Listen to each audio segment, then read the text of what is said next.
All right, good morning, RDPC. It's still my job, even though I'm no longer president.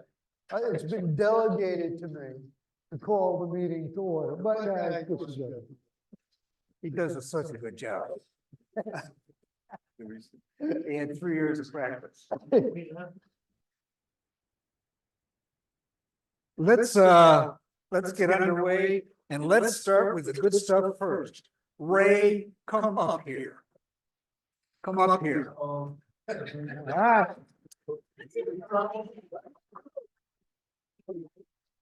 Oh, come on. No, but we spent what? $2.10 on it, right? And we had to hide it in the budget, so you didn't. Yeah. Ray, in thanks and appreciation for serving as treasurer 2018-2023, we present you with this enormous plan. Anybody got a camera? Anybody here have a camera? Oh, let's see. Come on, take a picture. Let's see what we got here. All right. Nobody carries the camera. Yeah. One more. One more, okay, it's against the bylaws? Thank you. Thank you so much. You didn't have to. I appreciate it. Okay. One more, okay. No speech. Thank you.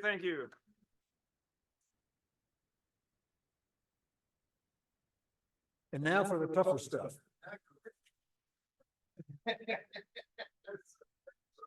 A reminder, your dues are due. I'm collecting. Harold's not going to be here, but I'm on the west side, so he said I could take them. And I'll get them to Harold. If you don't have money or a check or anything like that, it's $30. Nita, step up. I'll take it, save the stamp. Anybody else? Okay, Do we have a 10 in here? do we have a 10? Yeah, we got a 10. What's the end date for, like, isn't it like the end of March or something? Ends It has to February. be in It's the end of March. February, End of February. and if we don't get your money, let's see, we need to give you 2 5s. Okay, you're in. Tom's here, and Are we writing the name down somewhere? I'm writing them down right here. Spoken like a treasurer, right?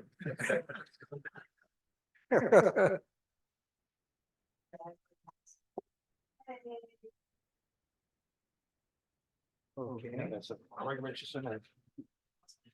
you need 10 back, huh? Let's see. Okay. 1, 2, 3, 4, 5. There's 5, I think. Count please. And another 5. Breaks my heart too. Excuse me. Okay, You got 20? do I have a 20? Jeez, damn it. God, the money you guys carry around. Yeah, not me. Okay. And you want change too? No. No, I got the right change, look at that. But you want your name put down, right? Please, Okay. thank you. You got my name on it. And there's more. Now, let's see. If you got it on record, I'll leave it anyway.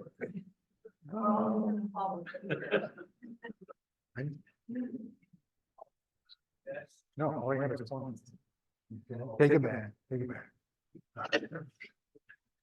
My money's not doing that. I also want to let you know we have one new member today. Okay. It's Madge Haynes. There she is.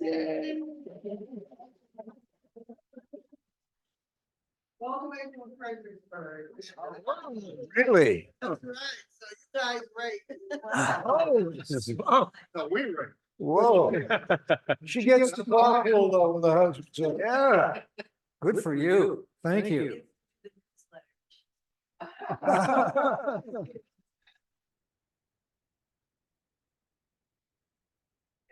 Ooh, uh-oh.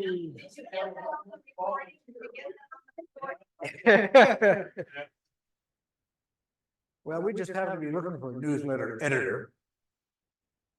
You also have a guest? Or is it two guests? Do you have two guests? Okay, Bruce Cady, right here. He would like to consider joining. All right, He would be- good, good, great.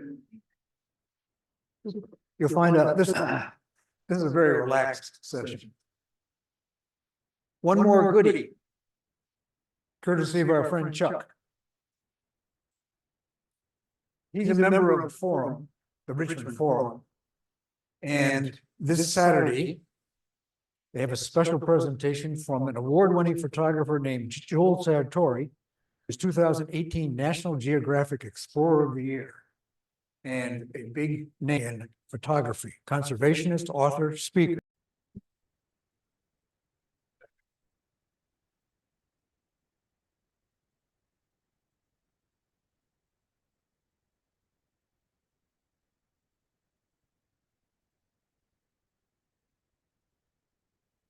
Budget.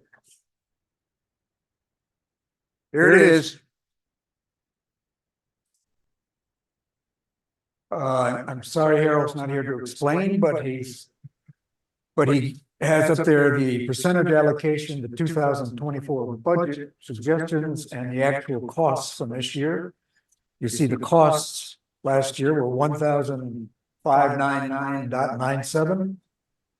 2024 budget is 1,496.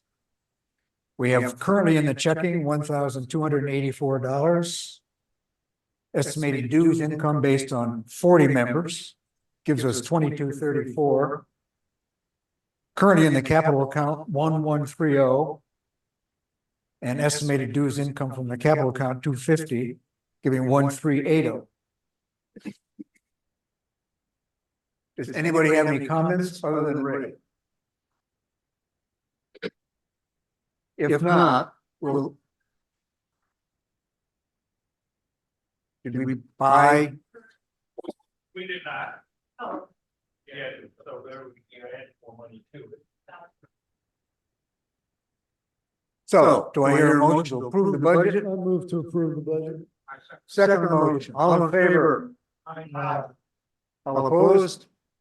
Okay, we've got a budget. Thank you, Harold. Harold also has a suggestion about, we have two bank accounts. He would like to consolidate them into one. I don't see any.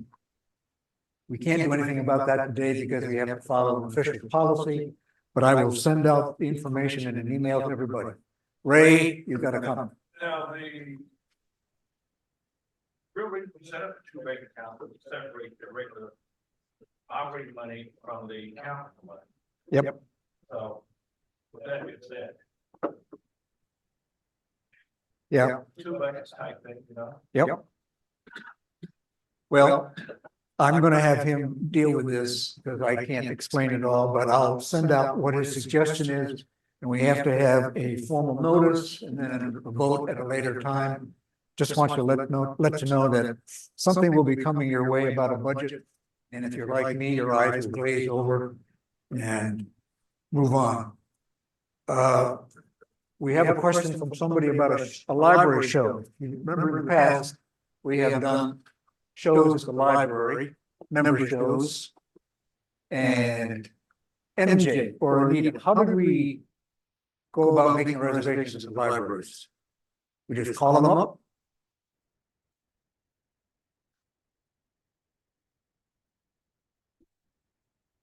All right. All right. Talking about the central library.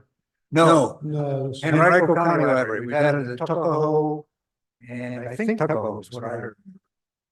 And we had I don't know how many members contributed photographs. In frames, of course, they were up for a month or so. And you could put a price on them if you wanted to, or notify not for sale. Well, I will track down something at a library and find out when dates are and get back to you with information. All right? But we had a request that we do another library show, and I think it's probably worthwhile. Nice to, we all have images we'd like to share. Now, another item on the agenda is the newsletter. As you may know, our esteemed newsletter editor for many years is handing it off. Thanks, MJ, for your work.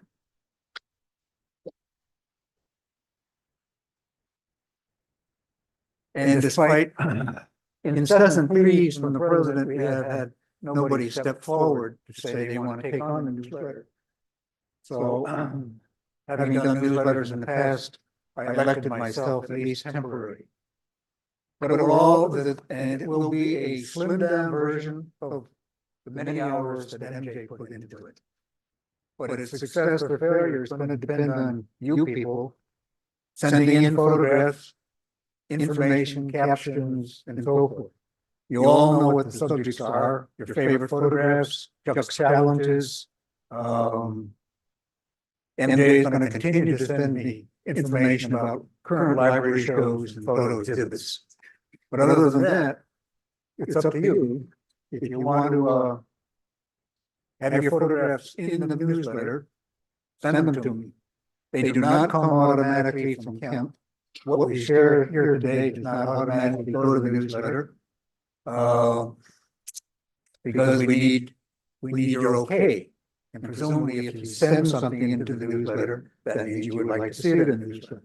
Doesn't necessarily mean if you just show it here, that it'll show up in print. So that's the plea. We'll have roughly the same deadlines, which means about the third week of the month. We've missed January, the next issue will be February. And so that means roughly, what, January 21st, 22nd. If you want something in, or more than something, a whole bunch of somethings, send them to me ASAP, and we'll start putting things together. Bruce. This the types of photographs you want. And I'm relatively new, and I'm like, the Chuck's channel is that. So it would be helpful for some of us anyway, at least for me, to have a review of one of the categories. Okay, good.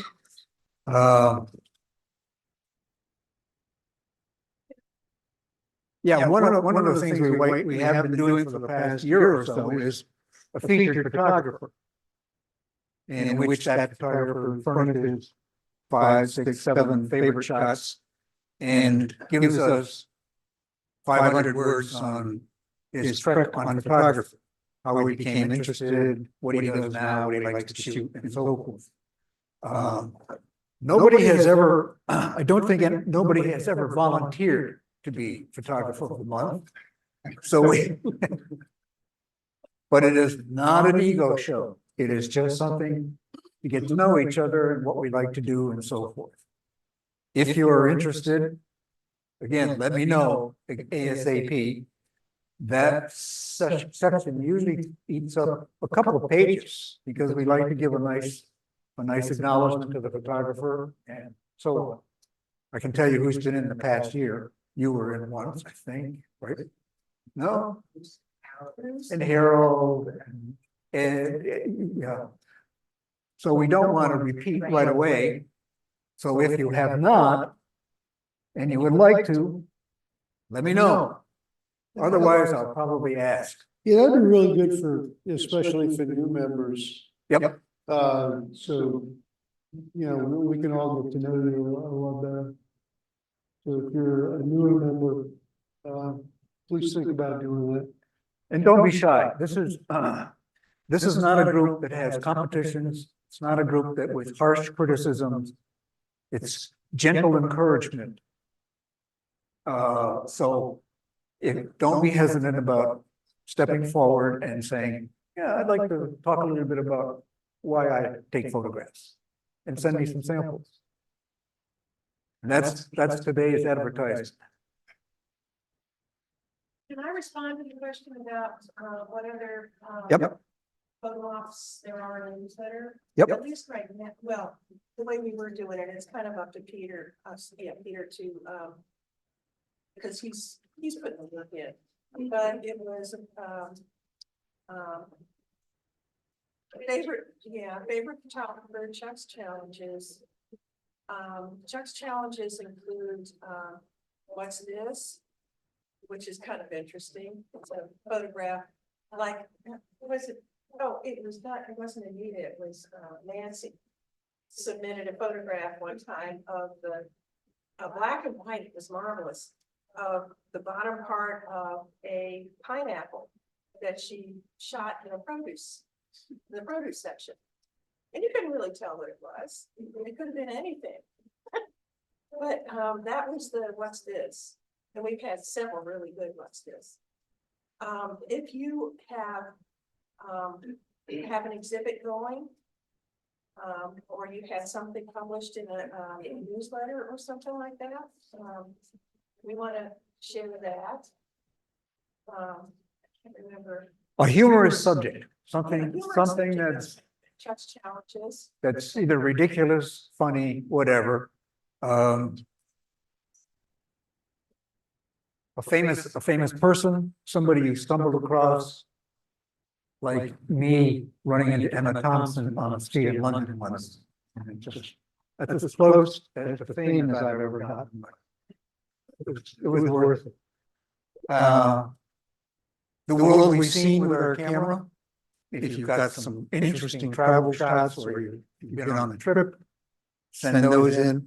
So there's a bunch of categories that fill the newsletter. And sharing our talent is your favorite images. If you've had, and it doesn't have to be something you've taken right now. If you've got a favorite image, even 8 years ago, send it in. We'd like to see what you think is your favorite. And I think that about covers all of the photo challenges. Chuck.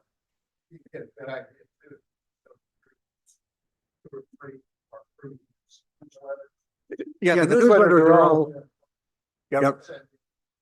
The newsletters are all on our website, so you can go there and just see what has been done in the past.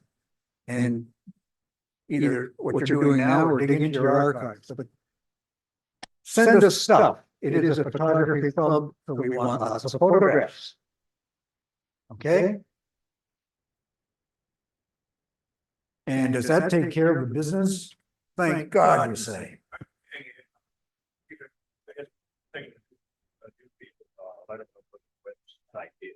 RDPC.org.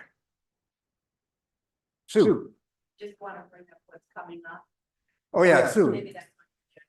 Yep. Go ahead. First of all, Happy New Year to everyone. Thank you for coming to the party last month. I think we want to always have snacks when we're here for some, but that was a lot of fun. For next month, well, we'll be hearing our guest speaker shortly, but for next month, we will have Clem Brett, who is more of a photojournalist. You can check his website out. He's been a lot of different places around the world and has a lot of big clients, but he's here locally. At the VMFA, you may know one of the exhibits there on the Willie Ann Tate, who's a photographer. She's 100 years old, sort of an icon here in Richmond. Ann Savage will return to do a presentation on her, on Willie Ann Tate, who she is known for decades, and they've gone to exhibits and they've traveled all over the place. So she just enjoys talking about her dear friend. I think it's 100 or it's going to be short. I think she's 99. Right, it's going to be. So that will be in March because the exhibit ends in April. And in April, Bruce, what's your last name, sir? Murph has agreed to, give us a hands-on demo on AI, artificial, intelligence, using Adobe products, and I'll do a quick clipping, a quick intro prior to him. Also, I've reached out to the Virginia Wildlife and Resources Department to ask for a speaker. I know in the past, Peter, we've discussed, should I have taken that picture? But with regards to, which was great, but regards to wildlife and birds and taking shots in the environment, we hope to get someone who can speak to the ethics of taking those types of photographs. So that's all I've got lined up right now. So, just a friendly reminder, and we'll.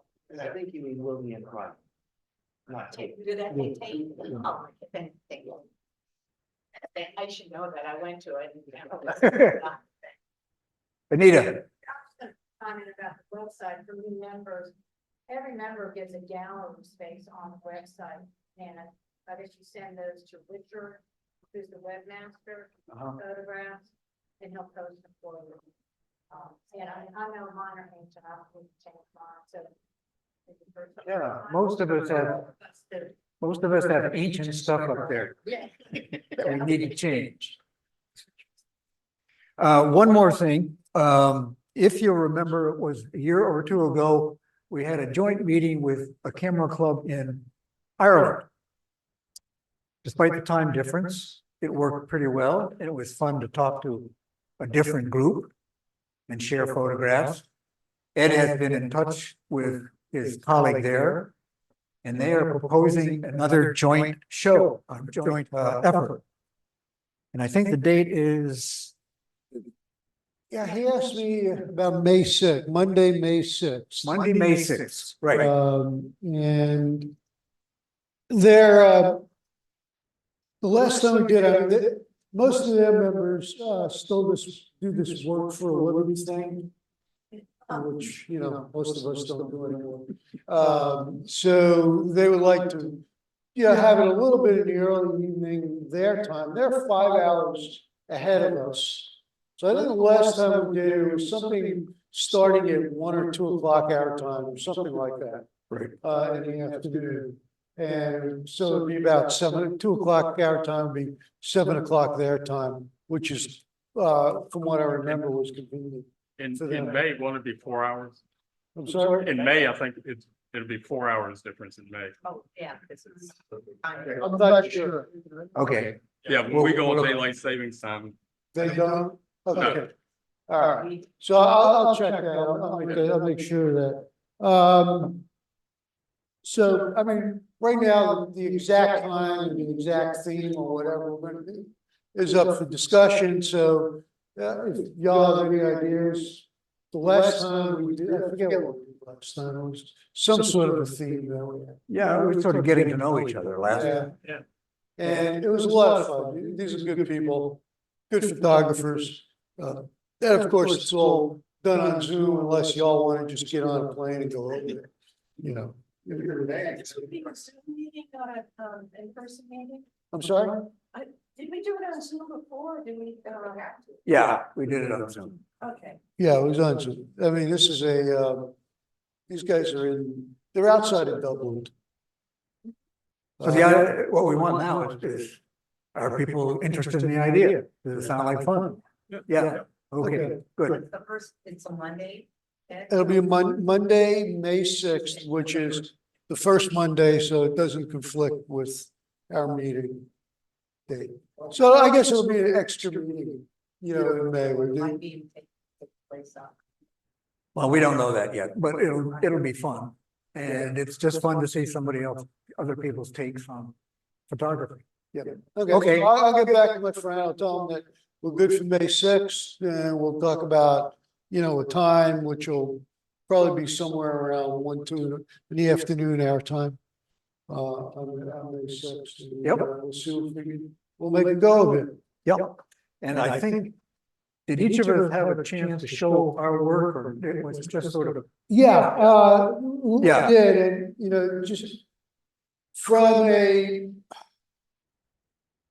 logistics standpoint, The way we worked the last time was that everybody who wanted to show something sent their images to me. Yeah. So there was, one person sharing this screen, and then running off the images. It just, from a logistical standpoint, it just made sense.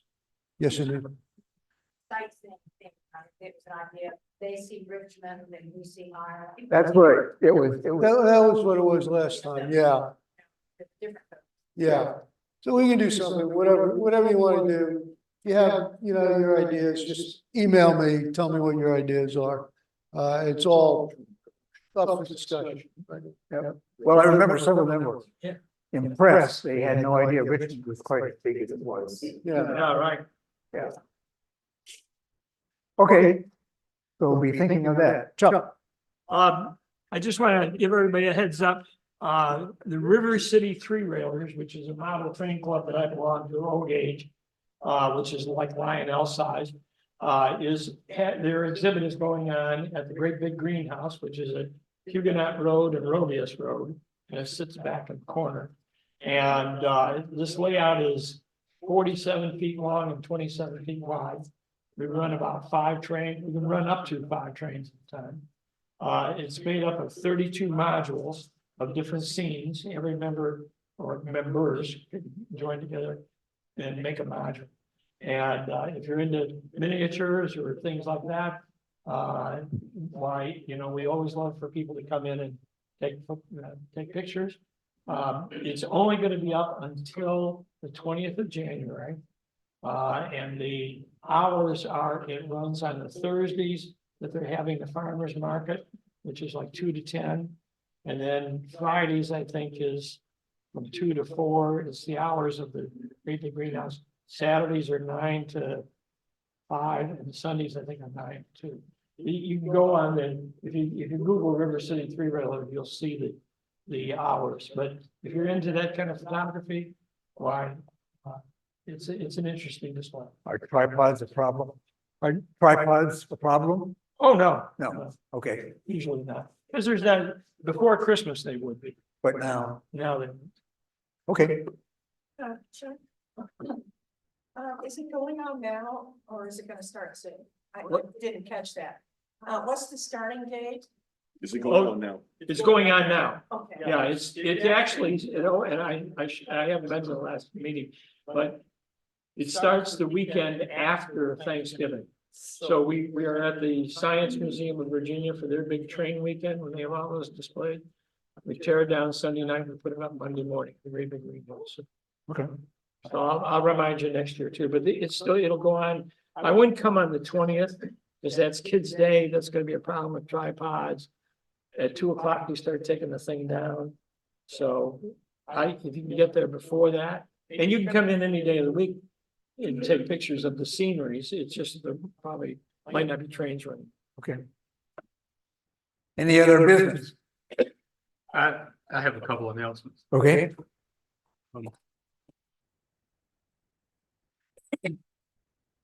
Talk about exhibits and everything. The Chrysler Museum in Norfolk has an exhibit going on through sometime in April of the photography of Paul McCartney, 1963 through 1964. And I'm planning on doing a meetup with our RPMG probably sometime in March to go down there to that. And the other thing is I'm doing a meetup with RPMG at the Keystone Tractor Museum.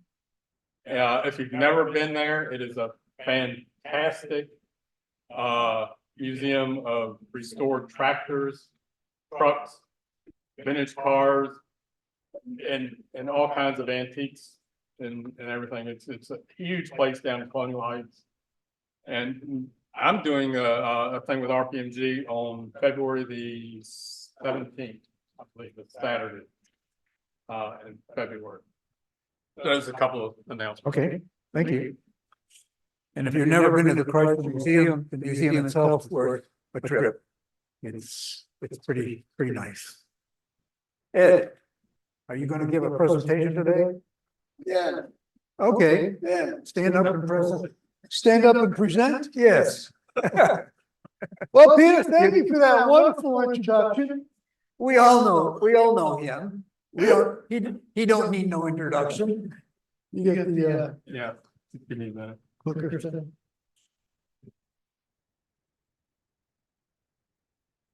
But he's gonna talk about one of his things, street photography. That's just- that was the clicker thing. It is the clicker. What's that?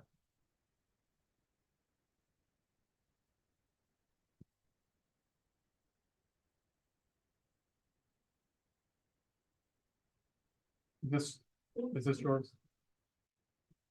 Yeah, it looks like.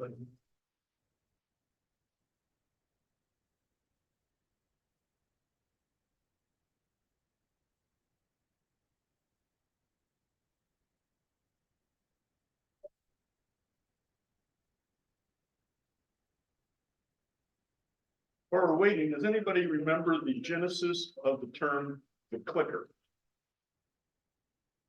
As it relates to a remote control? No. It was either Motorola or RCA televisions. Okay. It was sound activated. Click, click, click, click, click, click, and that would change channels or change the sound.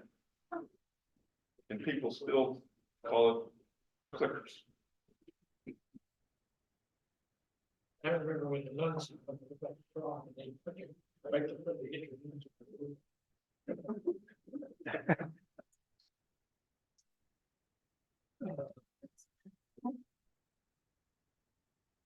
Slideshow. From the beginning, In one word, this signals. let's see. Okay, this isn't working. Let me see it. Maybe it cut itself off.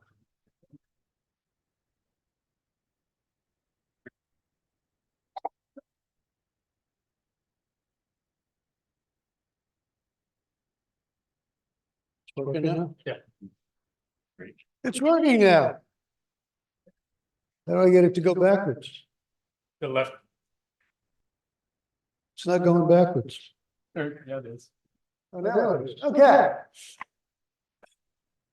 Technical stuff isn't my thing. Yeah, so those of you who know me, which is just about all of you, know that my passion really is street photography. And the way I got there was when I was getting ready to retire. I knew that I wanted to make photography one of the things that I did to keep me busy. And the thought was, well, what do I really want to do with it? So I went through, one of my quirks is that I don't delete anything.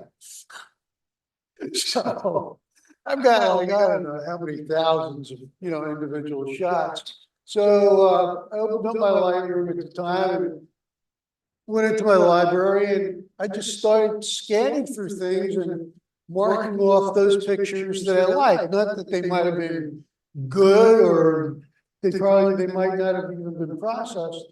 And a great majority of them were candid pictures of people on the street that I took, either just walking around somewhere or on my vacations. And I thought I discovered a new genre of photography because I'd never heard of street photography before. And then I kind of did this Google thing of candid pictures, and I learned that no, I didn't invent a new genre, but there was a whole history of it going back a long, long way.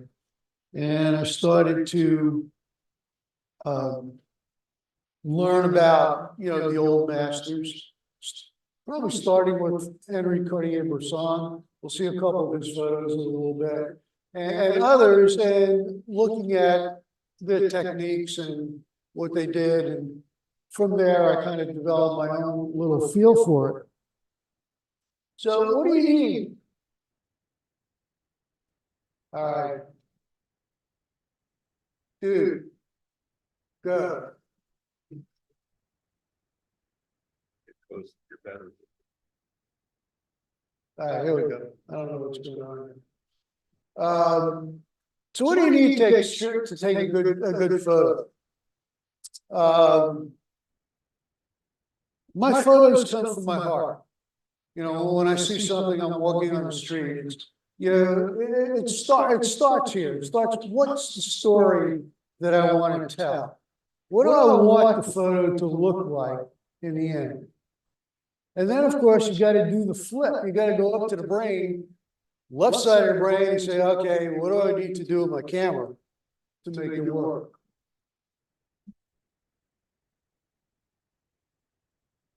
What you absolutely don't need is a street, even though it's called street photography.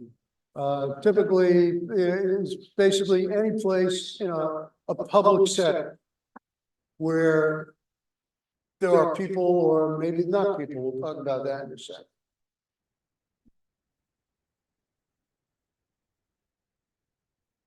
What I like to do is I like to capture people in public places.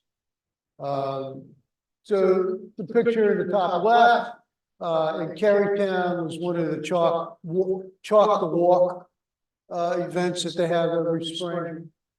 The picture on the right, that was top right, that was taken in Virginia Beach. That was one day, you know, Virginia Beach has these art exhibits on the boardwalk. And this was one hot day, my wife was dragging me up and down the boardwalk. So I just sat down on a bench, and all of a sudden these people come up with their dogs, and that one dog lays down, puts his paw over his eyes. I don't want my picture taken. It was like, thank you, photo gods. The picture in the middle at the VMFA during the Edward Hopper exhibit. I've been to the exhibit several times, amazed by Hopper and you know, his talent. And this time I actually did go to the museum with the idea of maybe taking a picture or two. And I walked into this room, and there was this woman sitting there, staring at one of the pieces of art, almost in the same posture as the woman who's up here. And there was nobody else in the room. Again, you know, thank you, photo guys.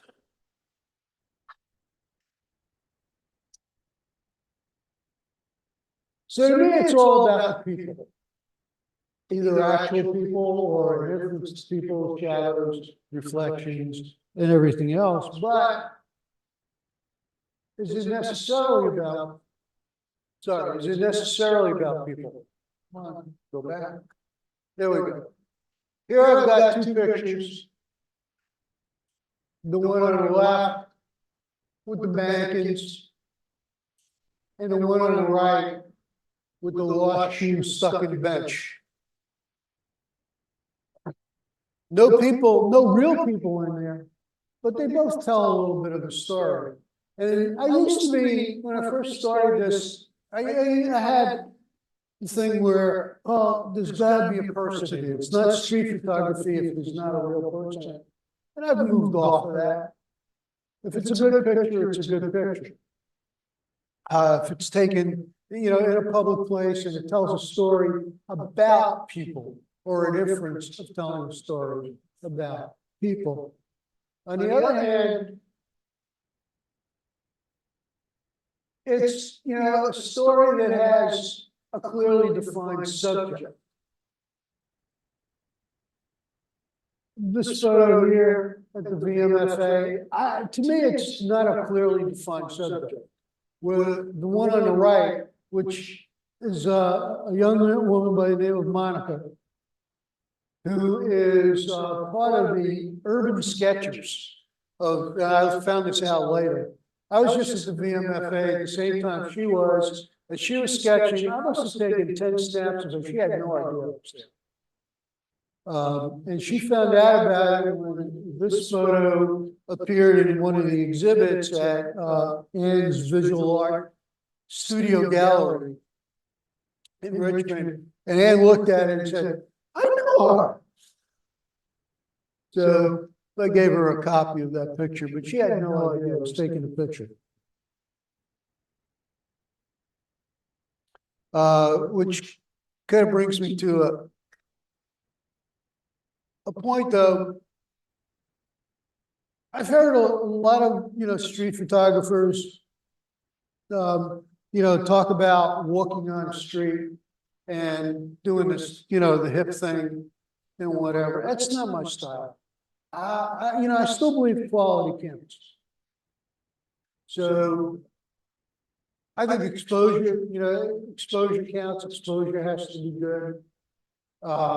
Focus, sharp or artistically blurred. Think about your depth of field.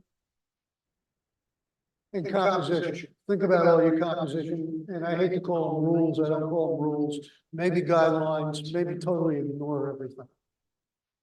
But it is photography. On the other hand, imperfections add interest. There was a movement in the late 1800s, early 1900s called pictorialism. And Stieglitz had brought it here to the United States. And what they were doing is that they wanted to make their photos to be more painterly. Right. So they would smear, for example, smear Vaseline on the lenses, or they're using wet plates, so they'd smear the wet plates. They would do all sorts of stuff. And I love pictorialism. So if one of my pictures is a little out of focus, I don't really, sometimes I like it. If it's not exactly straight, well, I may not be shooting from the hip, but I'm picking up my camera and I'm going click, pretty quick. And it may not be perfectly straight. Yeah, I know, I can straighten it, in the post-processing program. Maybe I don't want to do that. It's slightly out of focus, from cutting off somebody's fingers. Sometimes I just don't care about that. Unique compositions also. I like to think about that. So getting down low, coming high, coming from the side. Things that you might want to do to make things a little bit more interesting.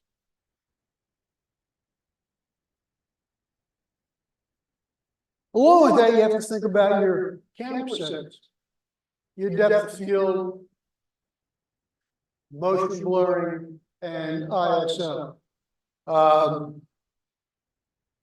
You just got to know your equipment. You got, like I said, when I first get up to a scene or a scene's developing in front of me, it's like click, click, click.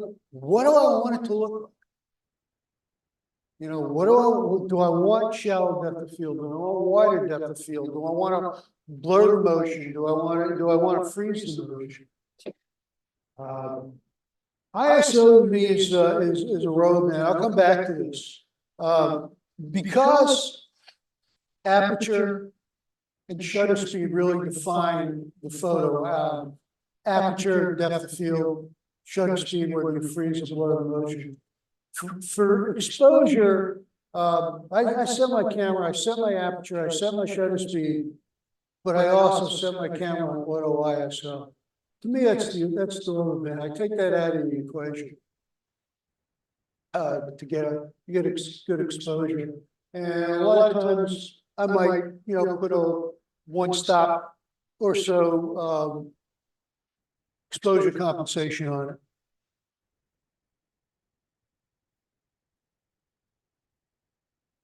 I just, this thing has a mind of its own sometimes. Well, next time I'm going to bring my own. There we go. Let's go back.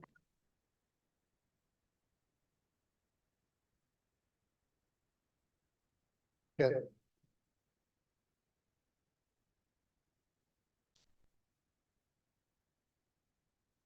Exposure modes. We all know about this. Shutter priority, aperture priority, full manual, manual with auto ISO. I've never heard a street photographer tell me that they use shutter priority. It really doesn't work for this job. Too well, but a lot tell me or will say that they use aperture priority. And what happens when you set your camera to aperture priority? Well, you set your ISO, you set your aperture, and then the camera chooses the shutter speed. So I ask people, well, what happens? I mean, you know, don't you get, you know, maybe too slow? You're walking in a sunny side of the street, you turn the corner, all of a sudden you're in shade. So all of a sudden your shutter speed goes way down. Yeah, so yeah, sometimes it happens. Well, like I said, I like to use ISO as the exposure adjustment, the exposure roadmap. When you are doing street photography, the way I like to do it, I'm walking around. Some people like to pick a spot and stay there, see what walks in front of them. I'm a hunter gatherer, so I like to walk around. So I may be, you know, walking there on the sunny side of the street, and then I'll turn around the corner, and then all of a sudden it's shady.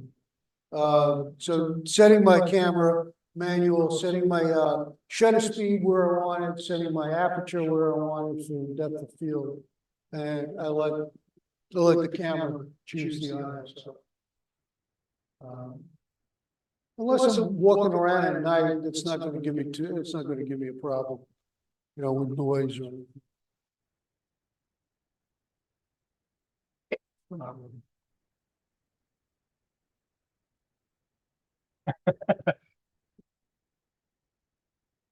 Focus modes.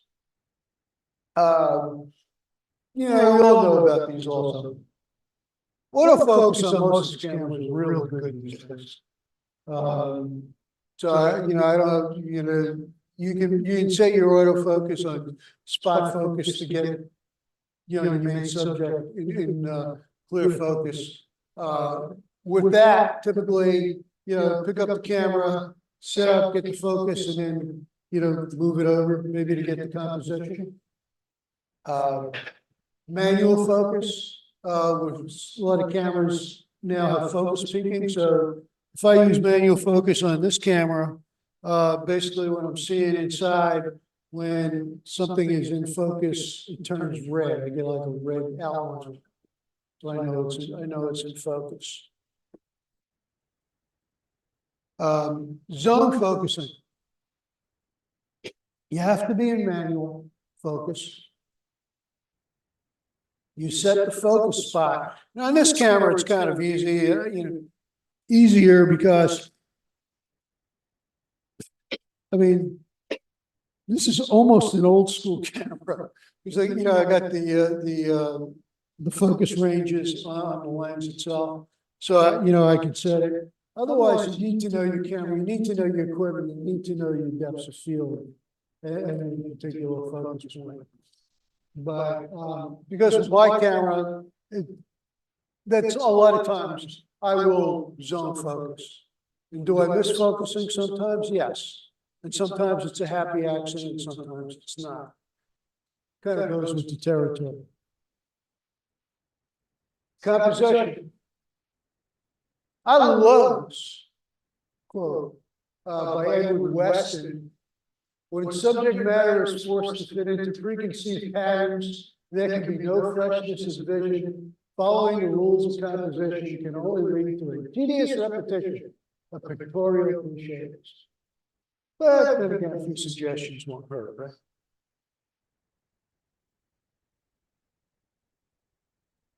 This list I got from a book that was written for graphic artists and people who film commercials, not for photographers, per se. And when I think about it, yeah, it really works. And these go by priorities. In other words, if there's movement or perceived movement, implied movement in the photo, the eye will go there first. If there's no movement, then it'll look for what's in sharpest focus. If movement and focus are equal, it'll look to see where the difference is, gender, color, shape. Brighter, bigger in front. What is that all?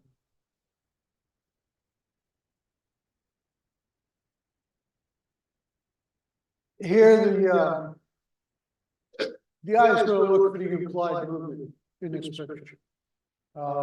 So you're not really going to focus, in the background, you're not going to focus on the barrel. Even though the barrel is in sharp focus as the horse is, you can see the movement of the horse. At least my eye goes there first.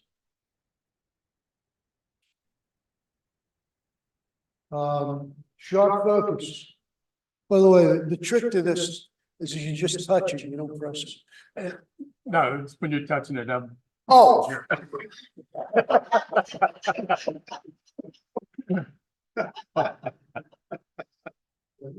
Oh, Jesus.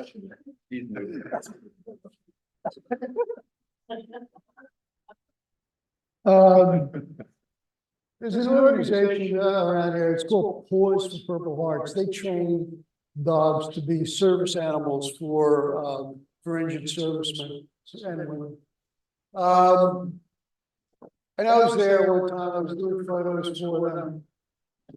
And this one cute little puppy, and we decided, I had a trainer, throw the toy. So what I was looking at here, well, this is not really a street photo, but what I was looking at here was, I really, just the eyes are the doorway to the soul. So you want to get the eyes in sharp focus. But if I had this in sharp focus also, the eye would be drawn to this before it goes to the dog. So the idea was to get the dog, the puppy in sharp focus, and the toy not. You can still tell what it is. Differences. This is in Florence, Italy. She was around, I don't know, I saw her around a lot. And she was talking to these two police officers. She's dressed in a white thing, they're in dark clothing. They're like, 2.5 feet higher than she is. So your eyes are drawn really right to her. Brighter in Nashville, Tennessee. There's the home of the bride, not the bridal party, but the, what you call it, before you get married, bachelorette party, yeah. Tons of those going on all the time. Bigger. This was in Monaco, where my wife was taking a picture of me, taking a picture of her. But you hardly see her because the boat is a whole lot bigger. And Tony the Tiger, this is on a corner on the way to Williamsburg on Richmond Road. Passed by this 100 times, and one time I was there, coming off of Williamsburg with my wife, saying, I just gotta stop and take a picture of you.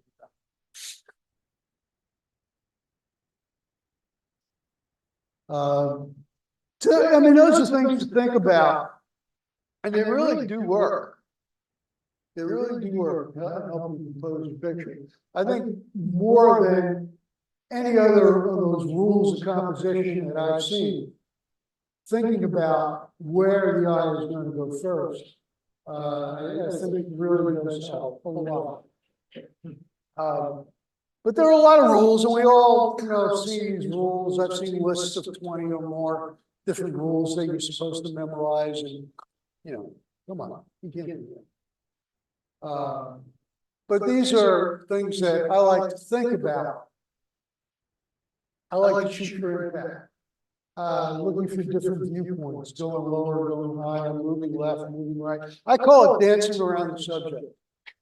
In street photography, maybe you can do that, maybe you can't. Because sometimes the story develops and disappears in 1/1000th of a second, literally. But sometimes you can do that. Eyes are the doorway to your soul. So when we're photoing any person or animal, most of the time I like to focus on the eyes. But in street photography, I don't want my subject looking at me. So I may not care about that. Amputating joints of people. It looks weird when you cut somebody off at the wrist, whatever. But like I said before, sometimes you just live with imperfections because things go they're going so fast.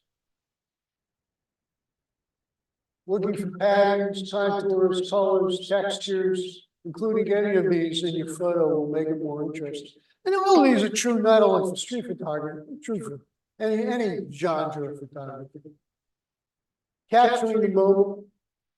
You got to wait for it to be ready for it. What do I mean by that? I mean, when I'm walking on the street, I may see something that looks like it's developing into something. But I don't know what that something is. So what I do is I get my camera ready. I wait for it. And if it happens, I shoot it. Wear backgrounds. I think we've all been victims of that. We get home and there's a garbage can or something, ridiculous in the background, and you kind of sit back left and what was I thinking? And the answer was, well, come on, we all. And using the rule of thirds or not. But the one thing that we always we just gotta remember, because we're all in this for fun. So don't take yourself too seriously.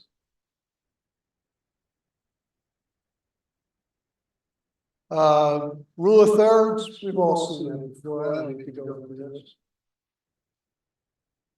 But then I love this, because if Leonardo can put Ms. Mona smack dab in the middle, oh, I can't wait. So you can break the rule of thirds. You know what the rule is, and you can break it. I kind of broke it, in this one by putting the bride right in the middle. That was in Sorrento? Yeah, I think it's in Sorrento. Where it seems to be a thing for newlyweds to walk through the town. Along with their photographer who you can see peeking out from behind the ice cream cone. And I saw these two, there's a wonderful couple, Arlie and I were walking around. Oh, so we turned a corner and they're there. It's like, you're kidding, right?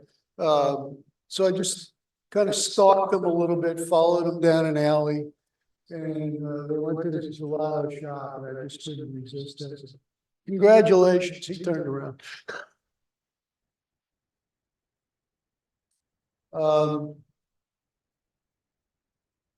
The decisive moment.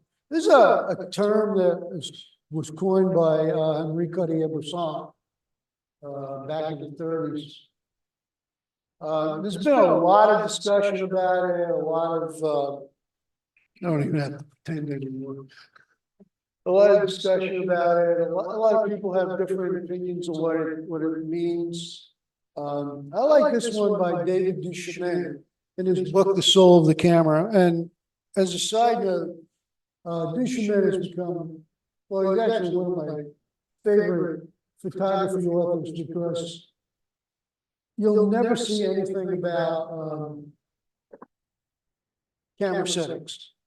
He talks all about the art of photography. There's two of his books, The Soul of the Camera and The Heart of the Photograph, are two books that I recommend everybody read. So Duchemin defines the decisive moment like this. Though the decisive moment is about the moment that best represents a scene or an action, it's not only that. It's about that instance when the apex of the action coincides with the strongest possible composition. As the name implies, the decisive moment has to do with decisions. Not merely about when we press the shutter, but about how we frame the image. Not simply which movement we choose, but about how we construct that moment in our frame. In other words, a lot of people think the decisive moment is what's going on out there. Duchemin is internalized. saying you're in charge of the decisive moment. You get to choose. You get to create the story.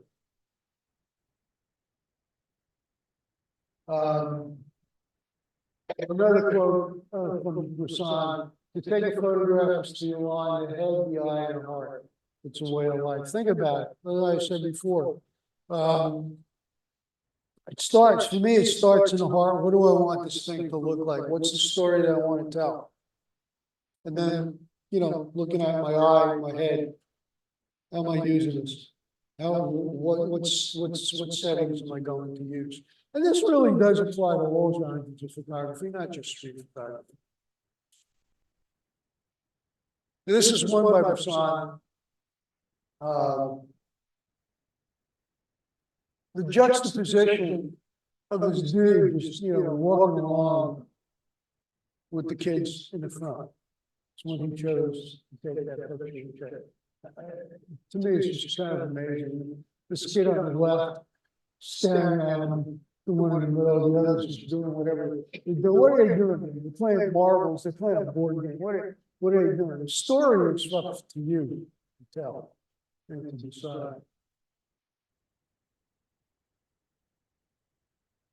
One of the things I like to do in my class is ask my students, and I'm going to ask you the same thing. Tell me about this picture.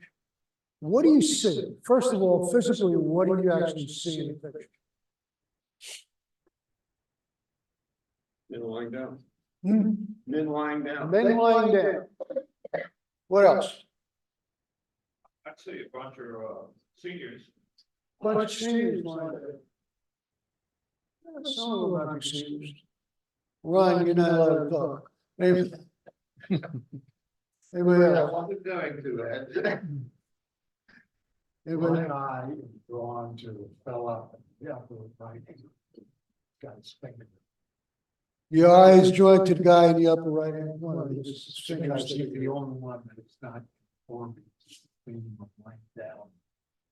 Okay, well, he's not lying down either. Nobody's asleep. Hmm. They're all asleep. He's not. I'm sorry? I think.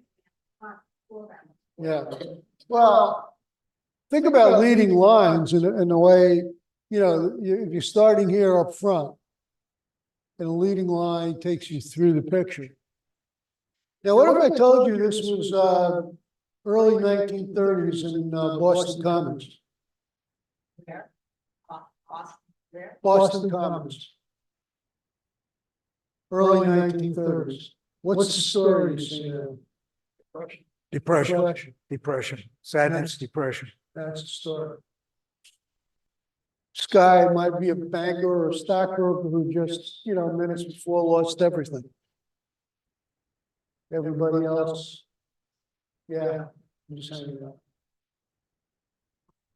It's another one by Rasan. Again, the way he uses the lines in the photos to draw you through is just amazing. The stories that it tells with it. Robert Frank is another one of my favorite photographers, and I just love this quote. When people look at my pictures, I want them to feel the way they do when they want to read a line of a poem twice. They're thinking of it. Next.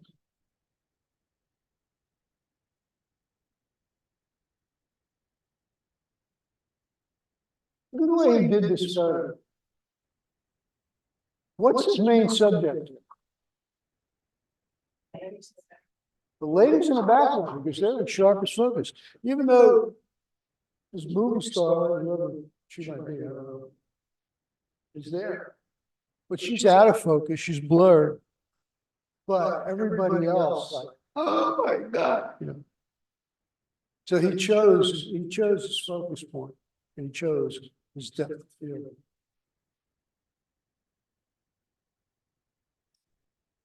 Tell me about this picture.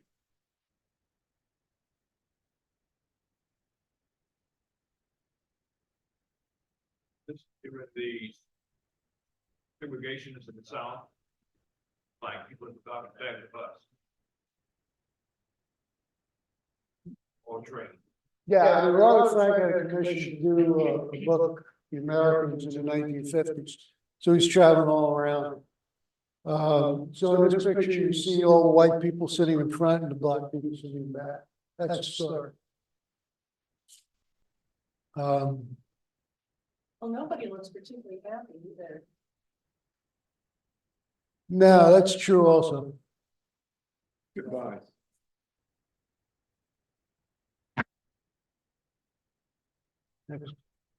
Gary Winograd is probably my favorite because he's just so spontaneous. I photographed to find out what something will look like photographed. He was really spontaneous. Unfortunately, he died pretty young. He was in his 50s when he died. I don't know what from. He left thousands of hundreds of rolls of undeveloped film. You know, see what Gary did. He had a series called Women Are Beautiful, where he photographed a lot of women. But look at the reflection to on the right side of the frame. That's Gary. He has himself in photograph. Those are really close, but you know, just look at the the way he framed the picture. I mean, the woman's holding an ice cream in the same hand that she's holding her coat. What I don't know what he said to her, what happened, nobody knows, but she's just laughing hysterically. That kind of makes it. Next.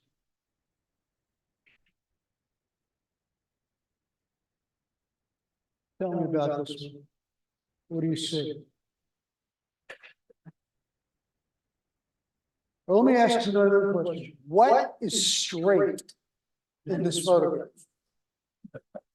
There is one thing in this photograph that is perfectly straight. The girl in the phone booth.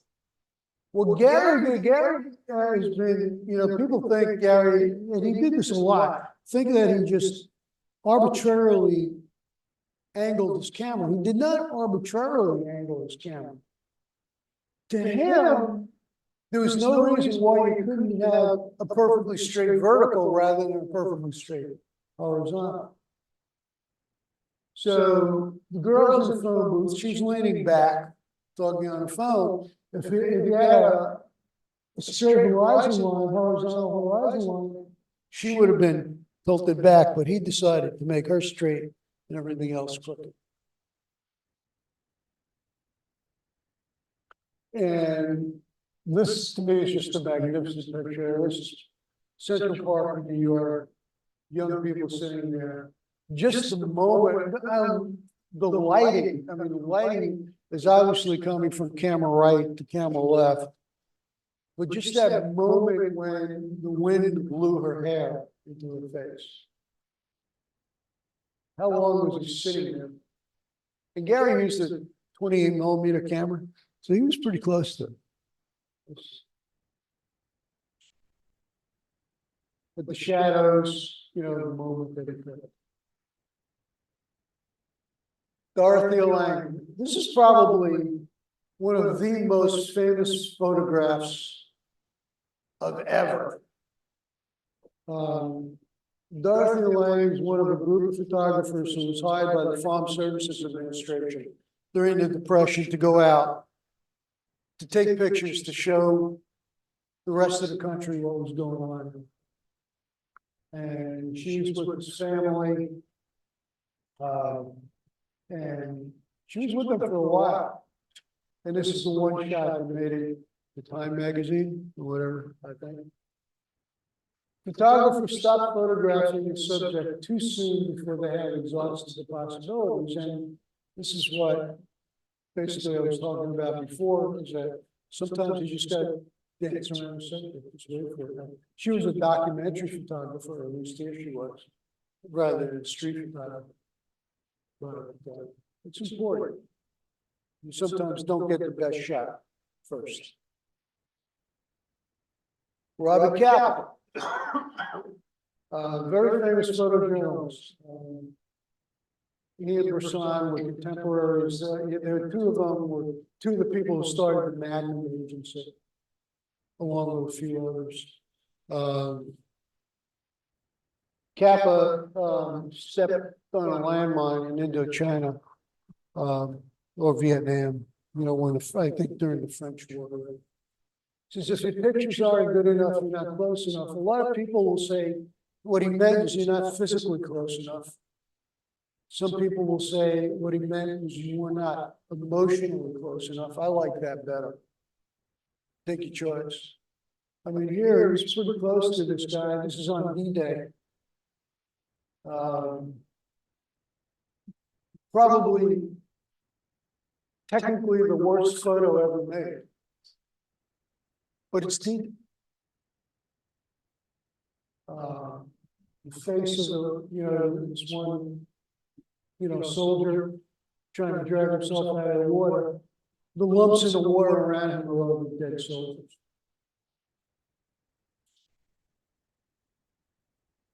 So here's an incomplete list of street photographers. The one in the bottom right-hand corner is the most important to remember.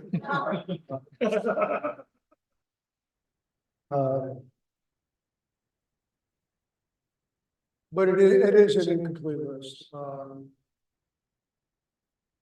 But these are some of the people, if you're interested in street photography, you should look at least at these people. Again, just reviewing a little bit what you should look for. Unique moments, emotion, gesture, close-up angles, unique composition, geometry, tonality, especially if you're thinking about black and white. And what should you be on the street? Just kind of like blend in, wear normal clothes.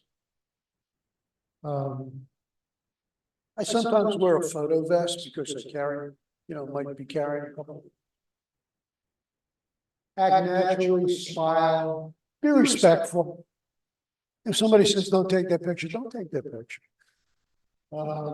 If somebody objects to you taking the picture and you've already taken it, delete it. It's all a matter of respect. The law is basically on your side. But, just because you can doesn't mean you should. Candid or interactive? Peter, you like to engage people, right? Yeah. Peter likes to engage people, likes to walk up, likes to start a conversation. I prefer to do my candid. It's two different things. Here I got busted by the guy. He was looking at it. If you're shy, start out with busters. They love to be photographed.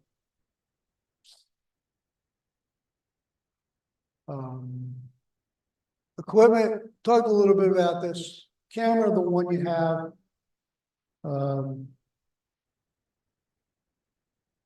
There's no need to go out and buy a camera just for street photography, although, I didn't buy this for street photography. This was my retirement present to myself. But I just love this kind of size camera. It's a Leica Q2. It's got a fixed 28mm lens. About the only other camera equipment I carry with me is a couple of neutral density filters and very bright light. So I have more flexibility over my settings. And what else? The only other piece of equipment that I always carry is a lens.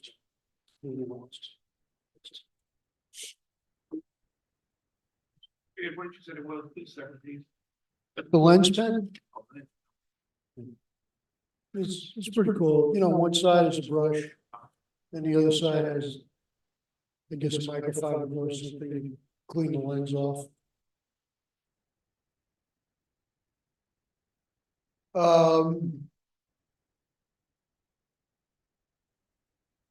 Lens is really your choice.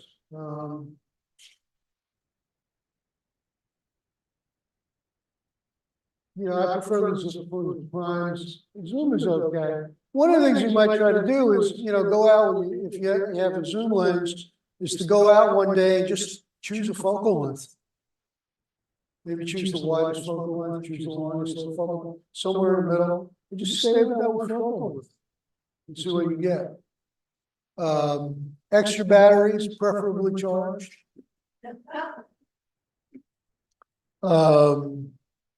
Snacks, water. And again, my preference to settings is to set my aperture.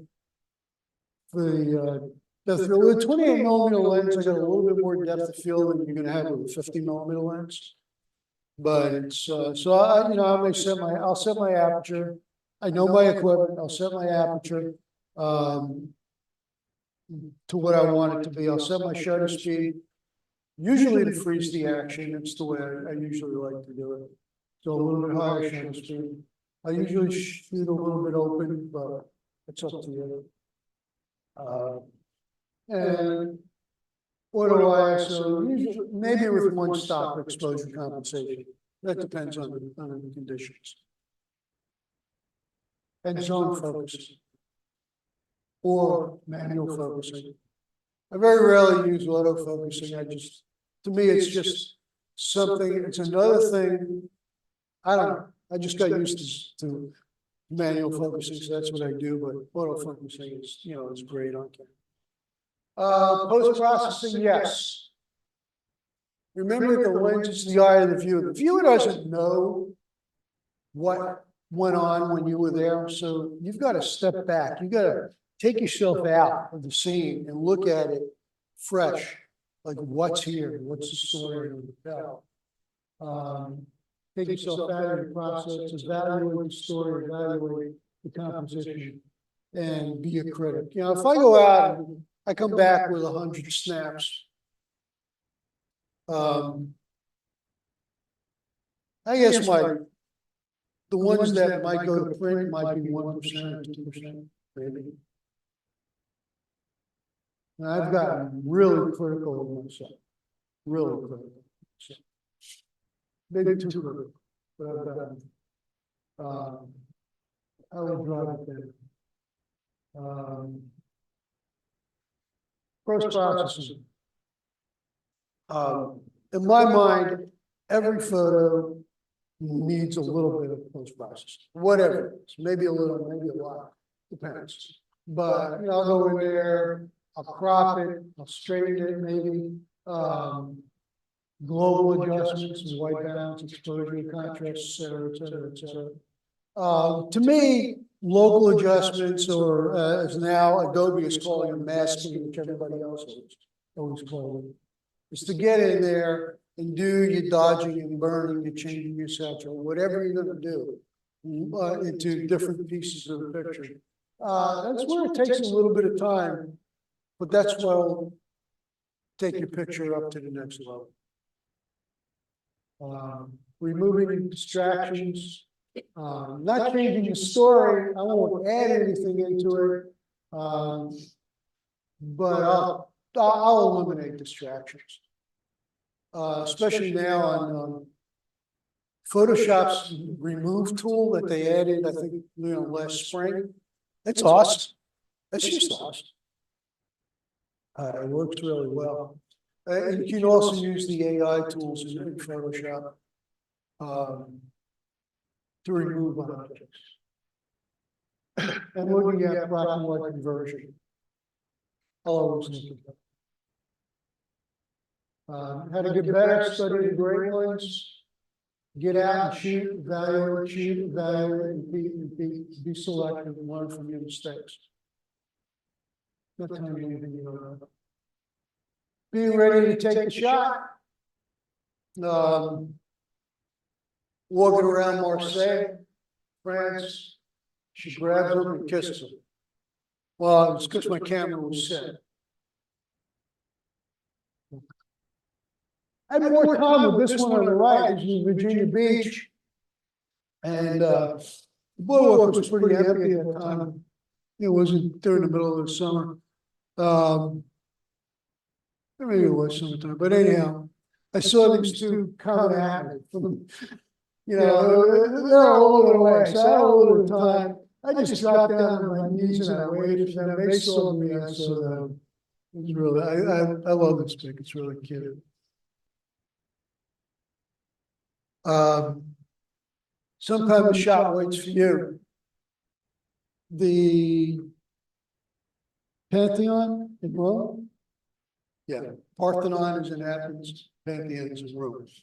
A lot of people think this woman is giving me the evil eye. I think she's giving the blonde over here the evil eye. And the reason I think that is that that's a Roman Catholic church. And okay, I'm Jewish, but I know no sleeves in a Roman Catholic church is pretty much a no-no. So I think she's giving her the evil eye. This other woman up there is just, deep into prayers. And this is at the VMFA library. He was just sitting there. Couple of my faves. I like this. I like this in black and white. The black and white version was chosen for an exhibit at the Town Museum. I think the ice cream cone, the color of the ice cream cone, I don't know, to me, it maybe distract a little bit. The other picture was taken in Nashville through a window. I just like the idea of reflections. And the expression of the woman trying to have a cowboy. And a friend looking at him.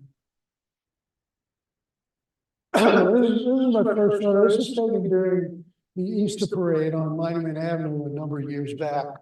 And it was the first photo that I submitted to an exhibit that was accepted out of town, down in Georgia. And when I went down and I asked the curator, what do you like about it? He told me he just like, the contrast. The way it was done. And the VMF. Virginia Beach, again, Virginia Beach. I love the season of Virginia Beach. And the most important thing, have fun. Just enjoy it. That's my story. I'm sticking to it. You're not getting me off of it.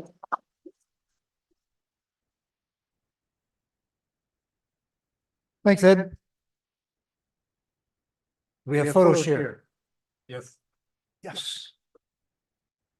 Photo share for the newcomers and visitors is when we voluntarily submit photographs that we like and want to share with our colleagues.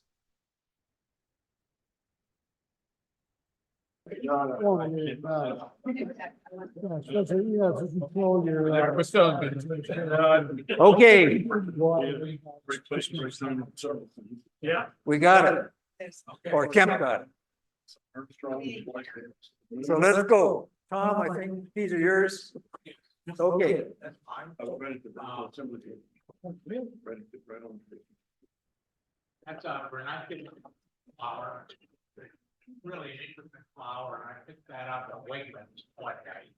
They had some, that's a really good flower, I didn't just. So I took that. Yes. I gotta bring it back over here.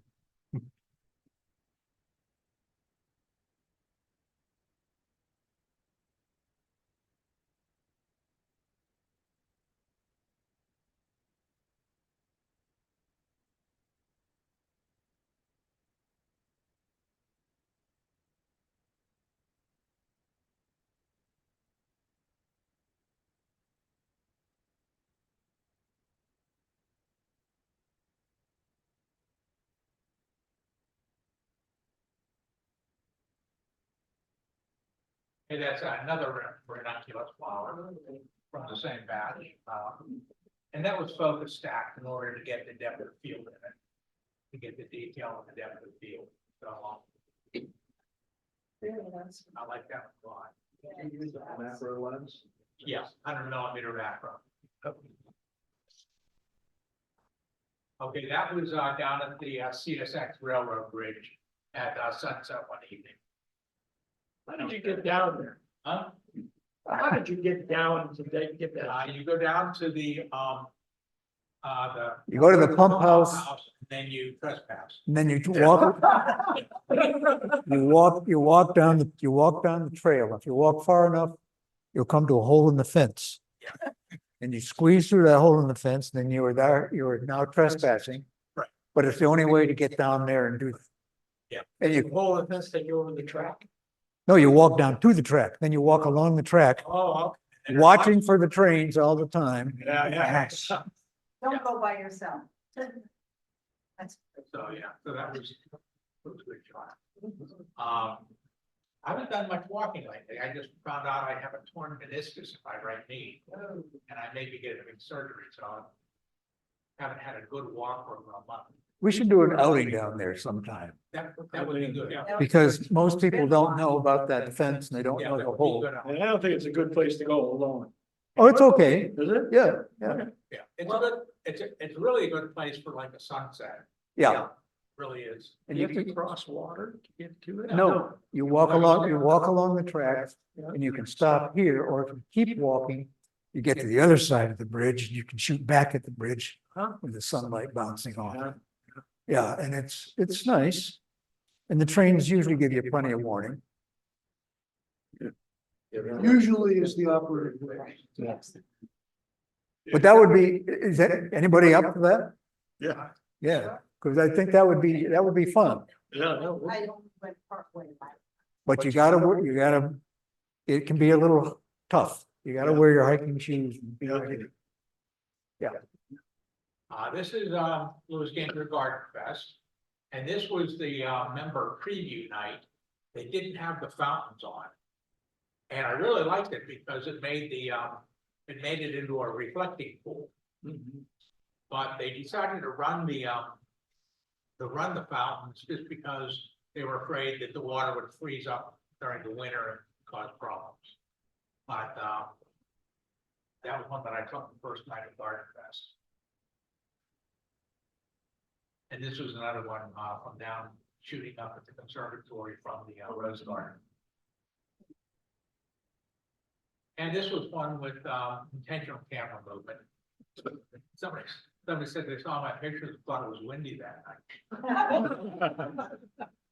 But that was on purpose.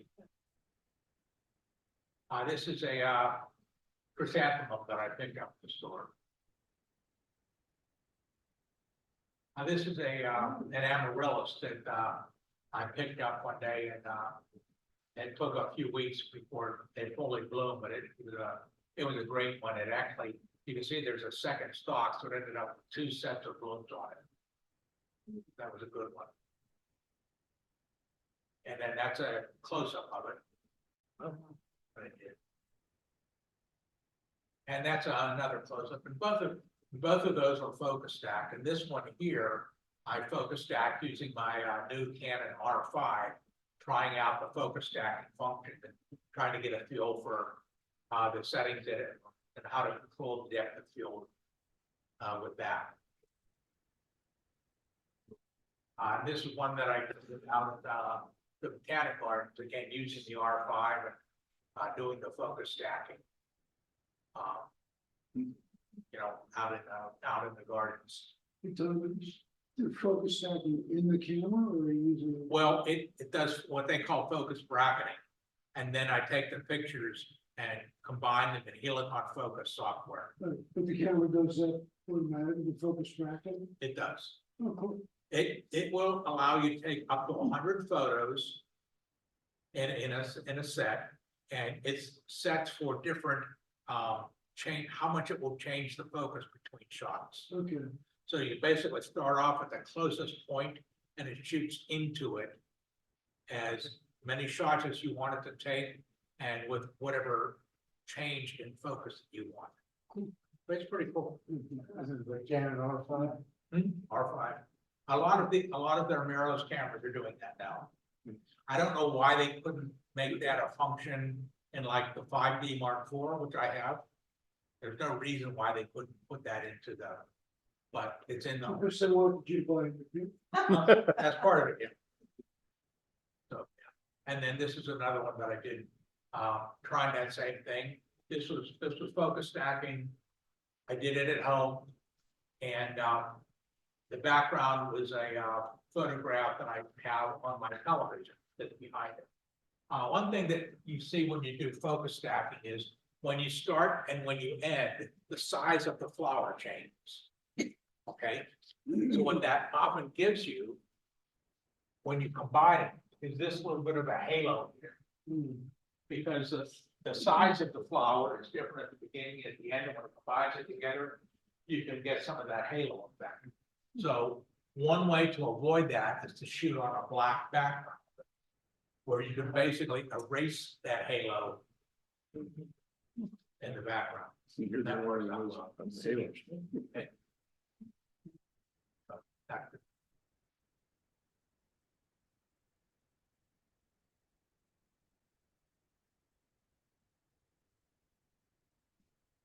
Yeah, that's all. Camp, is someone trying to give you a question up there under the chat? Or is that just That was a, an old? yeah, that was a comment. I'll check it. I haven't looked at it yet. It may have been Harold when he left.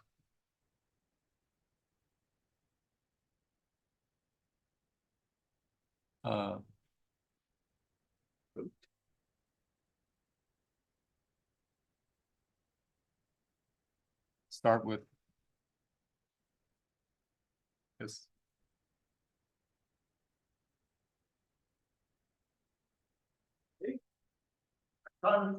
Recently moved to Chicago. Here's the obligatory shot out plane window.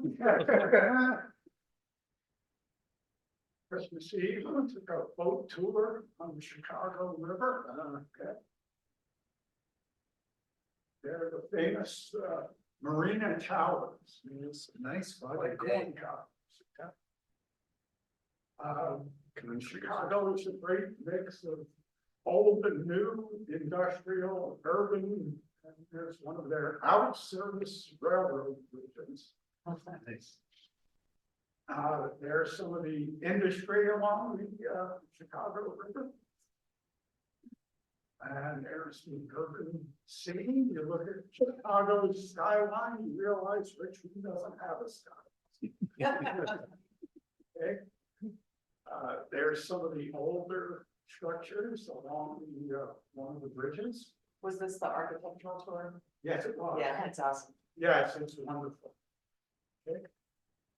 There are two other out of service railroad bridges. Closer shot. Looking back as we going down Chicago River. Shots of the buildings. There are a lot of those intricate detail. A lot of overlapping buildings. And, there's a apartment house this year. Oh, that would be for me. I don't know what the architect was thinking, but it looks like a monster to me.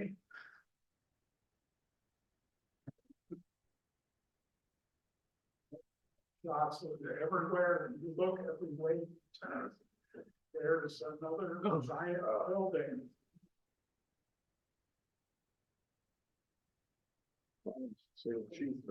Yeah. Parade on something. It was amazing. Hard to resist. Pardon? Hard to resist. I didn't. Building, that's the largest building that was built by a female architect. See the curvy line. Fire protection. You can see the curvy line. Yeah, right. Shot at night. Out the hotel window. Down the street. I didn't even know that. Memories. Take a shot of that. It's memory. Night scene. There's Lake Michigan. This is Lower Wacker Drive. It's a insane underground Mad Max nightmare to drive on. And it looks like that as you're going through. And this reminds me when we were kids and you get the weekly reader and they have that little thing on there, a little picture how many things can you find wrong in this? And this was not the worst of them. My son lives in the Pilsen neighborhood, which is primarily Mexican, so there are a lot of murals. That's one of the subway stations. There's a nice, beautiful tile mosaic. It's gorgeous. And of course, you have to have Frida Kahlo and Virgen de Guadalupe is next. They're everywhere, they're ubiquitous. What time of the day was this? Nobody's on the streets. It was probably Christmas Day. And of course, the downside to Chicago is the absolutely overwhelming number of homeless people. I normally don't do this, but this person was completely unidentified. I understand in for the legions of homeless that are living in 10 cities and everywhere in Chicago. That's what I think of Christmas. Do you have any photos here on here? Do you have any photos here on? Okay, Tom and video on the newsletter page, send me something. Okay. Yes, absolutely. Okay, directly to you. Yep.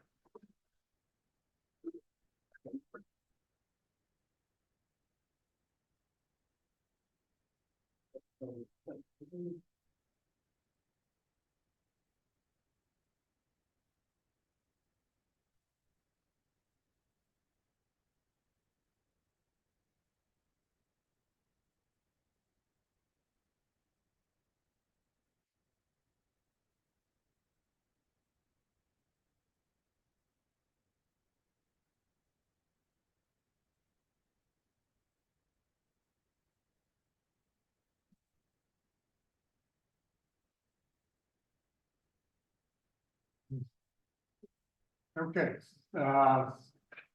this is Gillen. Of course, every image had a story, and I won't go into all the details, but I was trying a different sort of technique or style. And so I had shot her outdoors in color, and we'd gone through a number of different things. I gave her this picture, and I kind of liked her eyes, I liked her lips, I liked her. So what I was experimenting it with was going through and of course, turning it black and white. And bringing out highlights and making it very contrasting. All right, then with the magic of Photoshop, turning the white so that there was more of like that type of thing around them. Now, once I had done that, then I went and took the original picture, took out the eyes and the lips and put them over the black and white. Oh, cool. Okay, so there's about 3 layers in this to come up with what my experiment might look like. Okay, let's go. Okay, this is another experiment. And those of you that know me know that I do glamour and I do surreal type of things. And the title of this one was Loving Hands. Because what I wanted the person to do, it's the image that we've been talking about here in my mind, is that I wanted the person to look at that and say, wait a minute, what's wrong with this picture? Well, there's too many hands in it. So the title is Loving Hands. The lady is somebody I've known for years. She's about young 50s. And she fell in love with it. So I liked it. But anyway, that's one of the versions. I did another version. So very shall we say AI colors and everything like that, but this is the one I kind of like best. And you know, it's not for everybody, but to me it was, look at it, my eye is telling me something's different, something's wrong, and then Title says Loving Hands.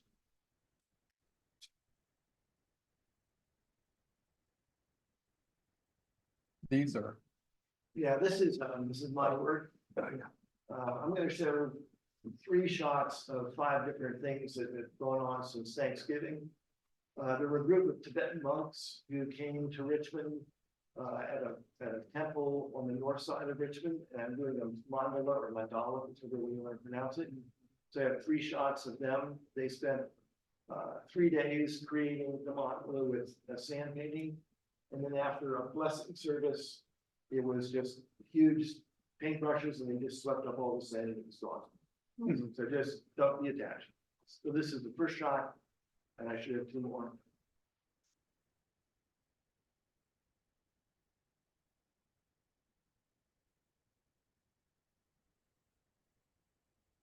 Okay, Were you here when they did that at the VMFA a few years ago? I was here, but I didn't go to it. When I heard about this one, Very good. very few people knew about this. So Yeah. I was the only Westerner there 2 times.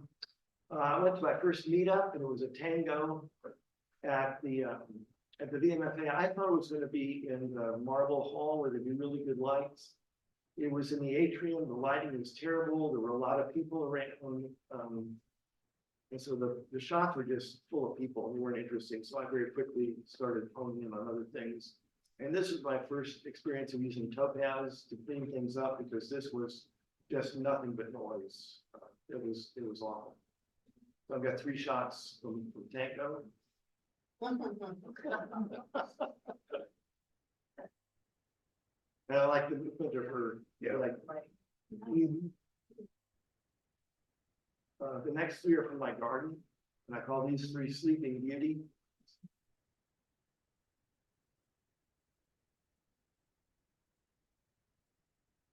That's an oak leaf hydrangea that I really love shooting with the sun coming. The cotton parade was on New Year's Day. About 16 years ago, somebody said Richmond needs to have something that's a little weird and a lot more fun. So this is at the Aquarium Bookstore, and it's across from Elwood Thompson. So I shot the reflection of the cones as they were gathering through the glass in the UPS store there. This is what would Dolly do. And this is the traffic cone.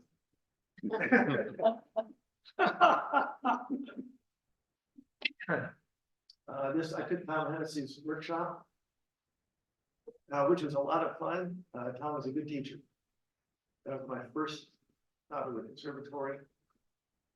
There's a second one. And there's my final, which was my favorite. And I think that's it. That's it. Thanks. Yeah, that's fine.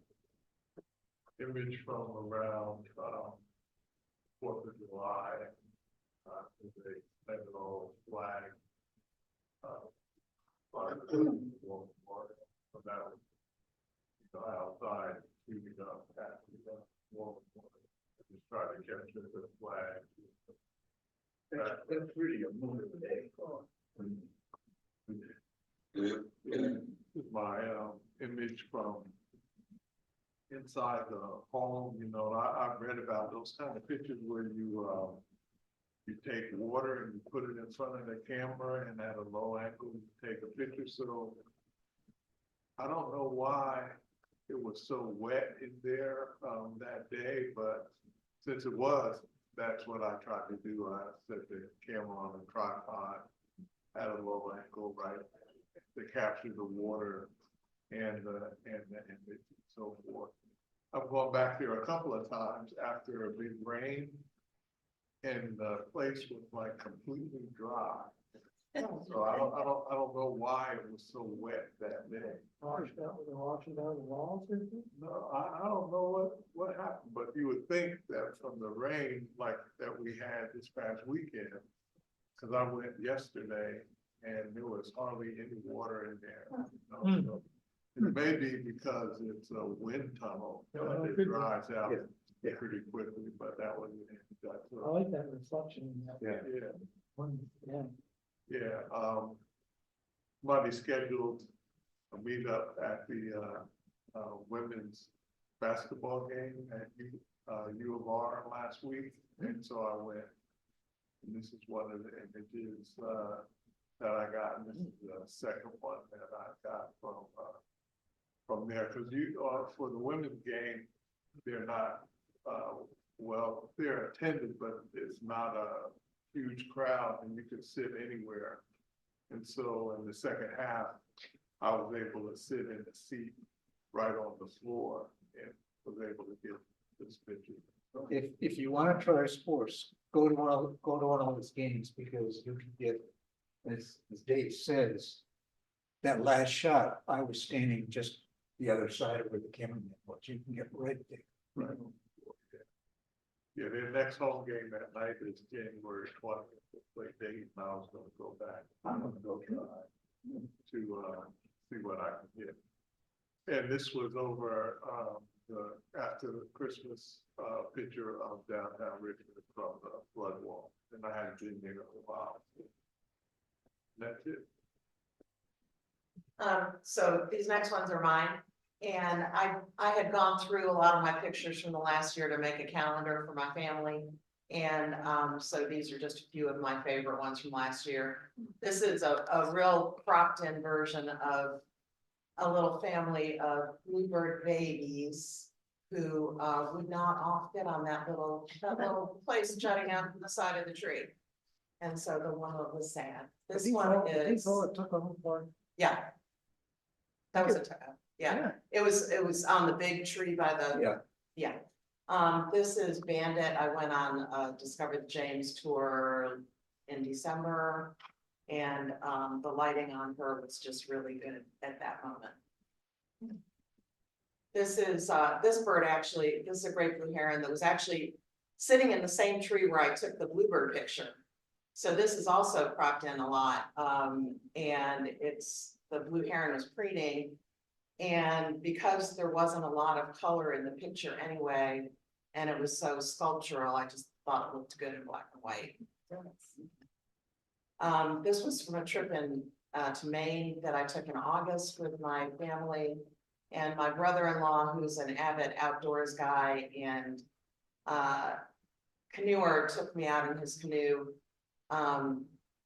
to the pond across the street from where they live. And by pond, it's like 2 miles long. They won't call it lakes. But anyway, so he knew that there were loons on the pond. And so this one just made me think, and it was drizzling slightly. Made me think that they were having a little chat, the baby and the mama. This is one of my favorites. It was taken down by the Mayo Bridge. I actually went down there to shoot some osprey. And the osprey were pretty far away, and then I caught sight of this great blue heron who caught this northern water snake. And the snake was just, I took a whole bunch of pictures because the snake was twirling around. And this one I like because it looked like he was biting back. You ought to submit that to the Department of Wildlife Services. You mean for the Virginia? Yeah. Yeah. Yeah, I think they would jump on that. Pardon? I think they would jump on that. Yeah, thanks. I plan to submit that one. And this was also at Tuckahoe Creek Park. Sometimes you can see otters there. And on this particular day, this one was having lunch on a little catfish. So this is either otter lunch or catfish's bad day. This was like mid-morning. It was not, a lot of times people go early in the morning and see them, but they come out there at any old time randomly. I think that might be the last one. Oh, no, this was on my deck. This was a little tucked titmouse who I filled the little cup with bird seed. This guy grabbed this little seed in the rain. Gonna make the same pitch, send me some. Okay. All right, this is one of mine, and this is the original photo untouched. This is up in Peggy's Cove in Nova Scotia. And this was, like I said, this was the original with all of the distractions and everything. So then I went into took it into Photoshop. And I used the Oh, my God. generative fill to take out the pickup truck there and the, Yeah. and it You did go a back to the really other- yeah. fantastic Oh, job of that's amazing. taking out those two vehicles out of there. And I used the remove tool to get rid of there was a guy wire that came down. Guy wire here coming down here, and I just used the remove tool for that. And then I did it in black and white. I still don't know which one I like the most, the color one or the black and white. And then talking about the tractor museum earlier, I thought I'd bring a couple of photos here to show you of some of the stuff I did. Just the museum in Colonial. This is the museum in Colonial Heights. Yeah, that's a great place. It's a cool place. It's a great. Yeah. For those that haven't been there, Yeah. Yes, yes. impossible to see it all in even a week. Yeah.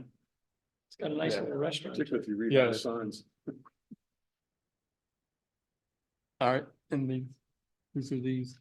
Oh, that's mine. Oh, okay. Yeah, Peter. There's a spot down on the West Street Park where you can get water and sunset. West Street. And that's just one of them. I must have been in my rural stage, because that, I was out driving around the countryside. The original shot is much darker than that, because all you see in the original is the weather there. Spinning. Blue bar. Red bar. Anybody know that? It looks familiar. Yeah, it should. You all go to the airport, look up sometime. Oh, my gosh. Oh, okay. Yeah. That's the ceiling. Yep. There's my favorite basketball shot. Again, the original shot, the background is all black. And I don't think I've had a better basketball shot than this. She's fighting for the ball. Ed and I were over at U of R once, a couple of weeks ago, just doing afternoon shots.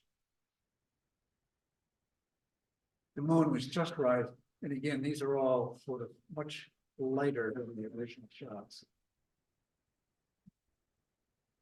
That's Ed. Yeah. Can you tell from the hair? That's up in the English department, which is, if you've never been there, you would die to have offices up there. Really, it is unbelievable. Where is this again? U of R, Oh, okay, but the windows here. English department, second floor. Oh, English department. Which building? Do they just sit the building called the English department? No, it's one of those buildings on the mains. Okay, okay. Downtown, I just like the no turn on red sign. The Egyptian building. And that's the last. Are we done? We're done. We're done. We're done. Hey, and it's only 5 minutes late. Okay. Thank you all. We'll see you next month. And those of you who had shots, send them to me. We are going to try to fill a newsletter, whether you like it. What do you? You said send you what? Oh, yeah. Send me. We can do that. We can do that. Here. We need to pick this place up. Thank you. No, the chairs were set up. Was it? Enjoyed it. Hey, Bruce. Yeah. I hope you enjoyed it. I did, just. Oh, you did? You got just. application in. Oh, good. Good. It's relatively late. Oh, yeah.